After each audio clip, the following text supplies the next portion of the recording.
और आप तमाम देखने और सुनने वालों को अस्सलाम वालेकुम। दोस्तों, क्या आप जानते हैं कि डॉक्टर आफिया सिद्दीकी को किस जुर्म में कैद की सजा सुनाई गई? अमेरिका ने डॉक्टर आफिया सिद्दीकी के साथ कौन कौन से जुल्म किए? पाकिस्तानी हुकूमत ने डॉक्टर आफिया सिद्दीकी की रिहाई के लिए कोई ठोस कदम क्यों नहीं उठाया? आज हम आपको डॉक्टर आफिया सिद्दीकी के बारे में वो हकायक बताएंगे जिन्हें सुनकर आप कौम की होनहार बेटी पर फख्र महसूस करेंगे। लिहाजा इस कीमती मालूमात को मुकम्मल तौर पर जानने के लिए वीडियो को आखिर तक जरूर देखिएगा। तो आइए चलकर मौजू का बाकायदा आगाज करते हैं। दोस्तों, डॉक्टर आफिया सिद्दीकी से पाकिस्तान का बच्चा बच्चा वाकिफ है। अगर अनजान है तो हमारे हुक्मरान और इलेक्ट्रॉनिक मीडिया वाले, प्रिंट और सोशल मीडिया मुसलसल डॉक्टर आफिया की रिहाई के लिए आवाज उठा रहा है। शुरू में तो चंद समाजी और सियासी तंजीमों और बहुत सी एनजीओज ने डॉक्टर आफिया की रिहाई के लिए सदा बुलंद की, मगर वक्त के साथ साथ इनकी सदा ऐसे बैठती गई जैसे धूल बैठ जाती है। इसी तरह ये कोशिशें भी बैठ गई। आज अगर किसी ने डॉक्टर आफिया सिद्दीकी की रिहाई के लिए कोशिशें जारी रखी हुई हैं, तो इनमें डॉक्टर फौजिया सिद्दीकी, डॉक्टर आफिया की बहन और चंद अफराद ही हैं जो आटे में नमक के बराबर हैं। मुशर्रफ दौर आमरीत में सैकड़ों अफराद लापता हुए, जिनमें से बहुत से ताहाल अपने प्यारों से दूर हैं। डॉक्टर आफिया सिद्दीकी भी 2003 में लापता हुई थी और तकरीबन 5 बरस बाद यह हकीकत मुनकशिफ हुई कि वो अमरीकी तहवील में है। डॉक्टर आफिया सिद्दीकी के अहले खाना का कहना है कि उस अरसे के दौरान अफगानिस्तान में अमरीकी जेल बगराम में जेर हिरासत थी, ताहम अमरीकी हुक्काम इसकी तरदीद करते रहे। हर तस्वीर के दो रुख होते हैं, लेकिन बदकिस्मती से हमारे मुल्क में तस्वीर का एक ही रुख दिखाया जाता है और लोगों को मजबूर किया जाता है कि वो इसी को सच माने, खा वो रुख कितना ही भयानक और मसखशुदा क्यों ना हो। ऐसा ही कुछ आफिया सिद्दीकी के केस में भी हुआ। ये केस बैक वक्त खौफनाक भी है और अलमनाक भी।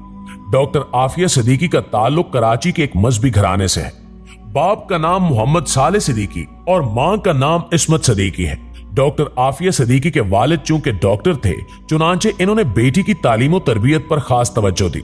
बाद अजान 90 की दहाई में आफिया अपने बड़े भाई के साथ अमेरिका चली गई, लेकिन एक बात जो डॉक्टर आफिया की शख्सियत का खासा रही, वो शुरू से ही अपने नजरियात में शदीद मजहबी वाक़े हुई थी। नाज़रीन गिरामी, अगरचे ये ऐसी मायूब बात नहीं है, लेकिन असल खराबी उस वक्त पैदा हुई जब डॉक्टर आफिया ने बोस्टन में रहते हुए अफगानिस्तान, बोस्निया और चेचनिया की मजलूम हामला औरतों की इमदाद के लिए चंदा मुहिम चलाना शुरू की।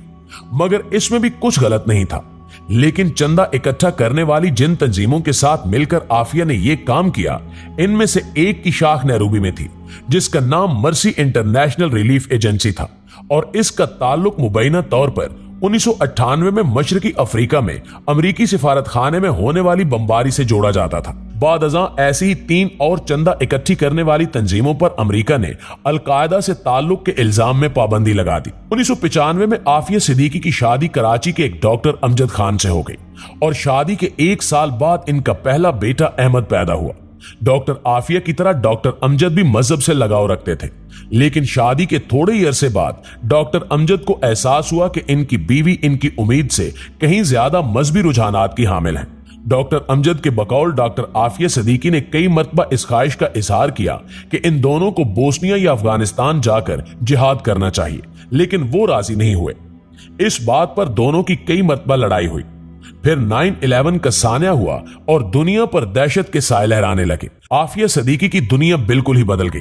चंद माह बाद दोनों मियां बीवी पाकिस्तान आ गए और फिर उसी बरस अगस्त में डॉक्टर अमजद ने आफिया को तलाक दे दी। इस सनसनीखेज कहानी में एक और मोड़ उस वक्त आया जब डॉक्टर आफिया ने अपनी तलाक के 6 माह बाद खालिद शेख मोहम्मद के भतीजे अमाराल बलोची से शादी कर ली। वाज़ रहे कि खालिद शेख मुबैना तौर पर 9/11 का मास्टरमाइंड है, लेकिन आफिया के अहले खाना इस शादी की तरदीद करते रहे।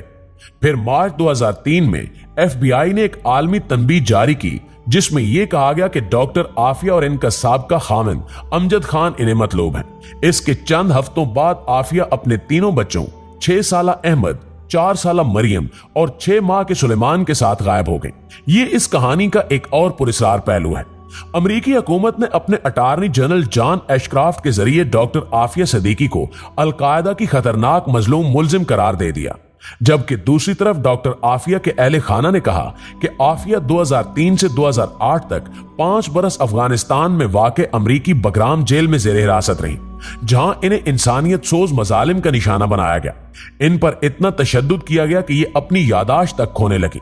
इसके बरक्स अमरीकी सफीर एन पीटरसन का कहना है कि आफिया जुलाई 2008 से पहले कभी अमरीकी तहवील में नहीं रही। आफिया सिद्दीकी पर इल्जाम था कि इन्होंने अफगानिस्तान के सूबे गजनी की एक जेल में कैद के दौरान FBI के एहलकारों की एक टीम पर उस वक्त कातिलाना हमला करने की कोशिश की जब वो इनसे अलकायदा के साथ इनके मुबैना रवाबित की तफ्तीश कर रहे थे।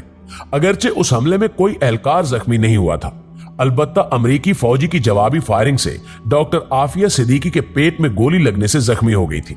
डॉक्टर आफिया सिद्दीकी ने इन इल्जामात को मुस्तरद करते हुए कहा था कि इन्हें बंदूक चलाने का कोई इल्म नहीं और ना ही इन्होंने कोई ऐसा जुर्म किया था।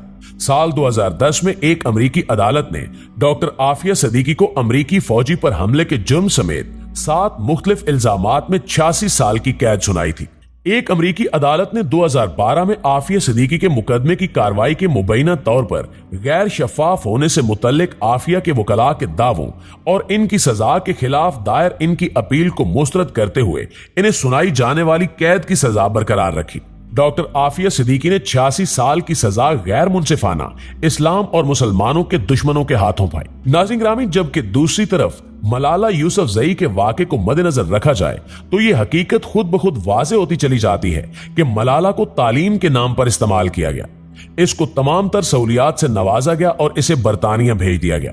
मलाला ने जिहाद की मुखालफत के नाम पर दुनिया में नाम कमाया, जबकि डॉक्टर आफिया सिद्दीकी मुसलमान साइंटिस्ट होने पर दहशतगर्द कहलाई। मलाला ने मुसलमान होने के बावजूद हिजाब और दाढ़ी की मुखालफत की। मलाला को तो बुरका देखकर पत्थर का जमाना याद आता है और इसी इस्लाम दुश्मन नजरिए की बिना पर वो अमन की फाख्ता कहलाई। इस वक्त दोनों अमेरिका में मौजूद हैं। फर्क सिर्फ इतना है कि एक अमरीकियों की कैद में और दूसरी अक़वाम मुत्तहिदा के फोरम पर। मगरबी दुनिया मलाला को एक मिशन के तौर पर इस्तेमाल कर रही है क्योंकि वो इस्लामी शायर की मुखालिफ है। अगर मलाला यहूदियों और नसरानियों की मंजूर नजर होकर भी पाकिस्तान की बेटी है तो हमें कोई एतराज नहीं है, मगर डॉक्टर आफिया सिद्दीकी इस्लाम का मुकम्मल नमूना होकर पाकिस्तान की बेटी क्यों नहीं है? पाकिस्तान के गैरतमंद मुसलमान खुद फैसला करें कि पाकिस्तान की हकीकी और अजीम बेटी कौन है, डॉक्टर आफिया या मलाला यूसुफजई। हुकूमत वक्त को यह फैसला करना है कि वो अपनी बेटी को कब अमरीकियों के चुंगल से आजाद कराती है। मलाला अगर तालीम और औरतों की हकूक की इतनी खैरखा होती तो आज जब इस पूरी दुनिया के सामने बोलने का मौका मिला तो वह इस फोरम पर डॉक्टर आफिया सिद्दीकी के लिए आवाज बुलंद करती और 2 टोक अल्फाज में कहती कि मेरी बहन डॉक्टर आफिया जो इस वक्त अमेरिका की कैद में है, इसको फौरन रिहा किया जाए, इसको क्यों नाहक सजा दी जा रही है। मगर अफसोस कि इसका मिशन ये नहीं है, इसका मिशन कुछ और है। इलेक्ट्रॉनिक मीडिया ने मलाला यूसुफजई को हीरोइन बनाकर पेश किया, मगर हीरो तो वो होते हैं जो मुल्क के लिए कुछ करें, वो नहीं जो अपनी जान के डर से मुल्क से ही फरार हो जाएं। इज्जत और जिल्लत, जिंदगी और मौत तो सिर्फ अल्लाह के इख्तियार में है। जब मौत आनी है तो इसको कोई टाल नहीं सकता। हमारी दुआ है कि अल्लाह ताला मोहतरमा आफिया सिद्दीकी को जालिमों के पंजे से निजात अता फरमाए। आमीन सुमा आमीन। जी तो मुअज़्ज़िज़ दोस्तों, ये थी हमारी आज की वीडियो। इस हवाले से आप दोस्तों की राय क्या कहती है कमेंट करके हमारे साथ शेयर जरूर कीजिएगा। इंशाअल्लाह आपसे मुलाकात होती है अगली वीडियो में। तब तक अपना और अपने प्यारों का ढेर सारा ख्याल रखिएगा। अल्लाह निगहबान।